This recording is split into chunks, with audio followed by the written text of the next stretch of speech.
जय हिंद दोस्तों, स्वागत है आपका हमारे इस YouTube चैनल पे। जैसा कि आप सभी लोग जानते हैं कि आज हमारा क्लास 9th का नंबर सिस्टम पार्ट 1 है और इसमें सबसे पहले हम लोग बेसिक चीज़ जानेंगे। बेसिक में जैसे बात की जाए प्राकृतिक संख्या, जिसे हम लोग इंग्लिश में नेचुरल नंबर्स कहते हैं। नेचुरल नंबर्स का मतलब होता है प्राकृतिक संख्या। तो नंबर्स की बात की जाए तो जैसे 1, 2, 3, 4 ये पूरा जो है अनंत तक का, ये जो है नेचुरल नंबर कहलाता है, प्राकृतिक संख्या कहलाती है। अब प्राकृतिक संख्या के बाद जो संख्या आई उसका नाम है पूर्ण संख्या। तो पूर्ण संख्या वो होता है जिसको हम लोग होल नंबर बोलते हैं। इंग्लिश में इसको होल नंबर बोलते हैं और हिंदी में पूर्ण संख्या बोलते हैं। सिर्फ इसमें जो है जीरो नहीं था और इसमें जीरो आ गया तो ये बन गया पूर्ण संख्या, पूरा संख्या बन गया। 1, 2, 3, 4 ये भी पूरा अनंत तक जाता है। अनंत का मतलब जिसका कोई अंत नहीं होता है वो अनंत कहलाता है, गिनती का कोई अंत नहीं होता है।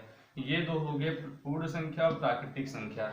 यदि हम बात करें, यदि हम कहें कि क्या नेचुरल नंबर्स पूर्ण संख्या में, मतलब नेचुरल नंबर होल नंबर में होता है कि नहीं, जैसे कि आपके बुक का प्रश्नावली 1.1 में एक सवाल पूछा गया है, क्या सभी प्राकृतिक संख्या पूर्ण संख्या में होते हैं? तो इसका जवाब होगा हाँ, सभी प्राकृतिक संख्या 1, 2, 3, 4 अनंत तक, 1, 2, 3, 4 अनंत तक इसमें होते हैं। उसके बाद दूसरा प्रश्न पूछा जा सकता है, क्या सभी पूर्ण संख्या प्राकृतिक में होते हैं? तो नहीं होते हैं, क्योंकि इसमें जीरो होता है और इसमें जीरो नहीं होता है। बात क्लियर है इतना ना सबको? नेक्स्ट जो है पूर्णांक संख्या। यदि पूर्णांक की बात की जाए तो इसको इंग्लिश में इंटीजर्स बोलते हैं। इंटीजर्स क्या होता है? ये दो टाइप के नंबर के एक्सपेरिमेंट हो गए थे गणित के। जैसे कि गुरु की बात की जाए तो गणित के गुरु जो है आर्यभट्ट थे। कौन थे? आर्यभट्ट। और पूर्णांक संख्या क्या होता है हम लोग यहाँ पे देखते हैं। पूर्णांक संख्या जैसे 0, 1, 2, 3, 4 ये पूरा जो है अनंत तक जाता है। उसी तरीके से -1, -2, -3, -4 ये भी पूरा अनंत तक जाता है। इसको कहते हैं पूर्णांक संख्या, जिसे इंग्लिश में इंटीजर्स बोलते हैं। पूर्णांक संख्या दो तरीके की होती है। कितने तरीके की? दो तरीके की। पहला जो है पॉजिटिव। पॉजिटिव मतलब धनात्मक पूर्णांक, धनात्मक पूर्णांक। और दूसरा जो है निगेटिव। निगेटिव इंटीजर्स मतलब ऋणात्मक पूर्णांक, ऋणात्मक पूर्णांक। तो इंटीजर्स दो तरीके का हो गया, एक जो है ऋणात्मक मतलब जहां पे माइनस लगा होता है, दूसरा जो है धनात्मक जहां पे प्लस लगा होता है। यदि बात की जाए जीरो की तो जीरो ना ही धनात्मक है ना ही ऋणात्मक है। इतनी बात क्लियर है? अब आगे हम लोग देखेंगे परिमेय संख्या क्या चीज होता है। यहाँ से चीजें जो है समझना बहुत जरूरी है। ये सब तो मान लो हम लोग छोटे क्लास में पढ़ लेते हैं, हमें ये सब आता है, लेकिन ये जो परिमेय संख्या है ये थोड़ा सा जो है टफ है। तो इसे हम लोग ढंग का समझेंगे और ढंग का जो है देखते रहेंगे। तो इसको हम ऊपर लिखते हैं, इतना रेज करते हैं। आप लोग स्क्रीनशॉट लेके इसको नोट कर लेना।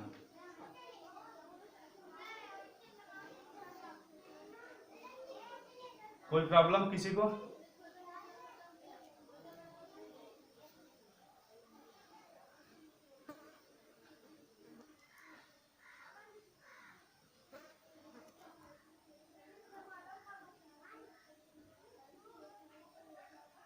अगला है परिमेय संख्या,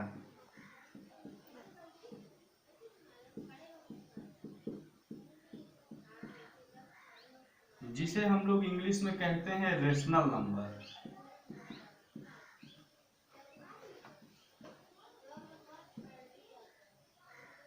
यदि आपसे पूछ लिया जाए रेशनल नंबर किसे कहते हैं, व्हाट इज रेशनल नंबर, तो रेशनल नंबर की यदि डिफिनेशन की बात की जाए तो रेशनल नंबर कोई भी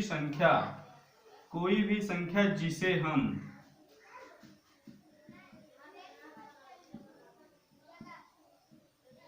p/q के रूप में लिख सके,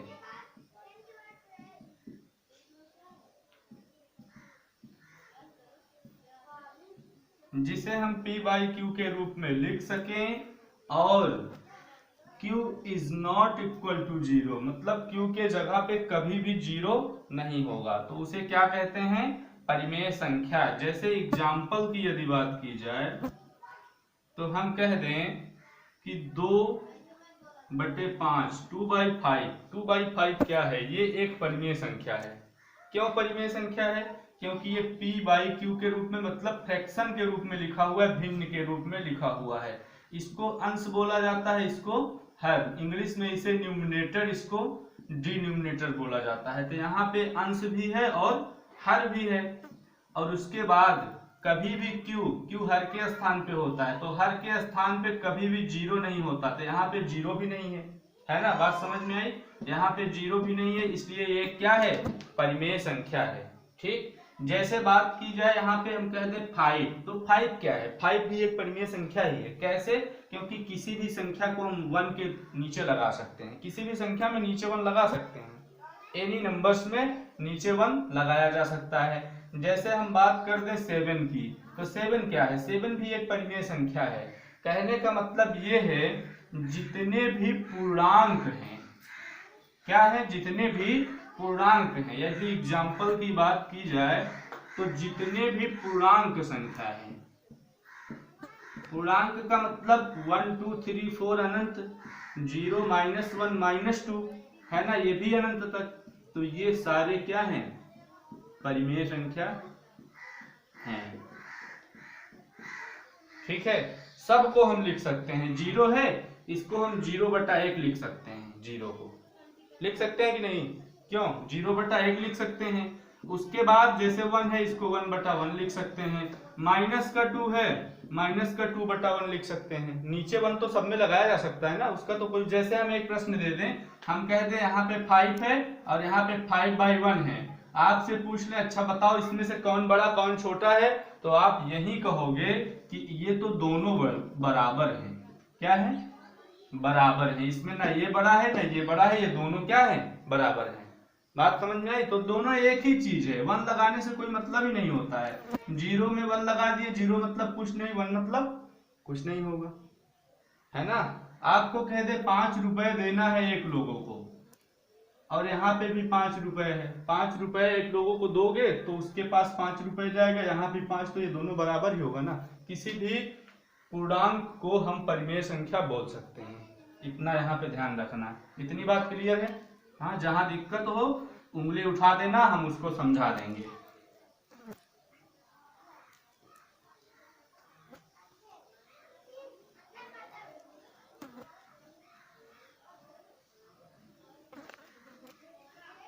यदि YouTube वाले बच्चों को कोई प्रॉब्लम हो रही है तो आप लोग कमेंट जरूर करिए, हम समझाने का पूरा प्रयास करेंगे। और उम्मीद है कि आप लोगों का ये वीडियो बहुत पसंद आएगा। आप हमारे चैनल को लाइक और सब्सक्राइब करिए।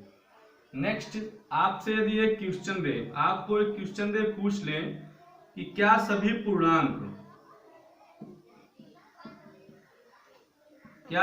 पूर्णांक परिमेय संख्या बन सकता है? क्या सभी जो पूर्णांक होते हैं वो परिमेय संख्या है? आपको बताना है।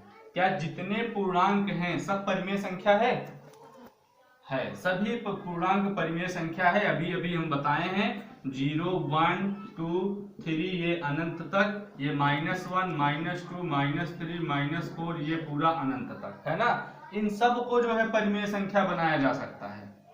ये सभी परिमेय संख्या है, सबको तो बना सकता है। सबको हम p/q के रूप में क्या नहीं लिख सकते? किसे नहीं लिख सकते बताओ? 0 को नहीं लिख सकते, 0/1 लिख सकते हैं। q के स्थान पे हम बोले थे, q के स्थान पे 0 नहीं आना चाहिए, यहाँ तो p के स्थान पे आया है, तो p के स्थान पे तो चल जाएगा ना। किसे नहीं लिख सकते? सबको लिख सकते हैं p/q के रूप में। तो ये सारे क्या हैं, परिमेय संख्या में सारे आ सकते हैं। ठीक है, इस बात को तुम लोग हमेशा ध्यान रखना कि जितने भी पूर्णांक हैं वो सभी परिमेय संख्या हैं, लेकिन जितने परिमेय संख्या हैं सब पूर्णांक नहीं हैं। जितने परिमेय संख्या हैं सब पूर्णांक नहीं हैं। तो इसका हम लोग एग्जाम्पल देख लेते हैं।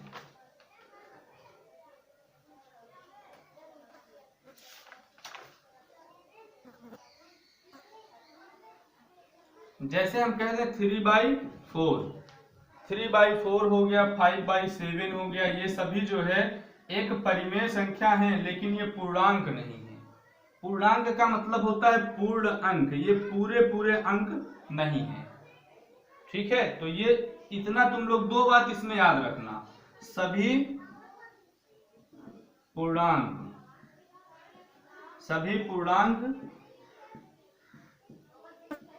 परिमेय संख्या है, पहला पॉइंट ये याद रखना। दूसरा पॉइंट, लेकिन सभी पूर्णांक तो परिमेय संख्या हो गया, लेकिन सभी परिमेय संख्या पूर्णांक नहीं है, ठीक। एग्जाम्पल की बात की जाए तो 3/4 एंड 5/7 एंड 6/9, ये सभी हो गए इसके एग्जाम्पल। बात समझ में आई इतनी? क्या इतने में कुछ प्रॉब्लम हो तो बताओ, ठीक। तुम लोगों को क्या क्या बता चुके हैं, एक बार रिवाइज करते हैं।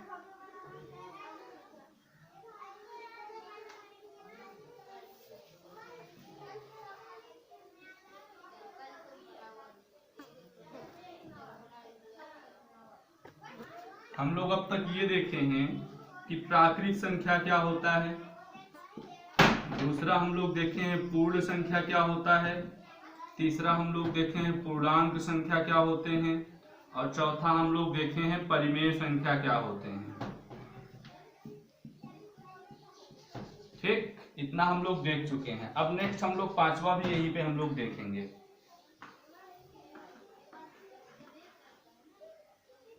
पांचवा है अपरिमेय संख्या।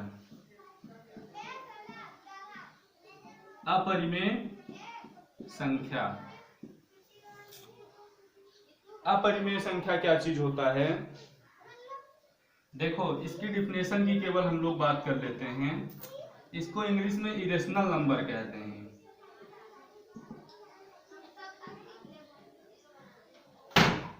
इरेशनल नंबर, अगर इसकी बात की जाए, ऐसी संख्या, परिमेय संख्या का जस्ट उल्टा, ऐसी संख्या जिसे हम p/q के रूप में ना लिख सकें, ना लिख सके, उसे क्या कहते हैं? अपरिमेय संख्या या इरेशनल नंबर। इतनी बात समझ में आ गई है क्या? हाँ, सबके समझ में आई है ना? चलो अब नेक्स्ट देखते हैं। अब कुछ क्वेश्चंस की बारी आ गई। पहला क्वेश्चन है हमारा, क्या प्रत्येक पूर्ण संख्या एक प्राकृत संख्या है? Question number 1। इन सभी क्वेश्चन को ध्यान पूर्वक जो समझ लेगा वो प्रश्नावली 1.1 कर लेगा। यहाँ पे कहा गया, क्या प्रत्येक पूर्ण संख्या एक प्राकृत संख्या है?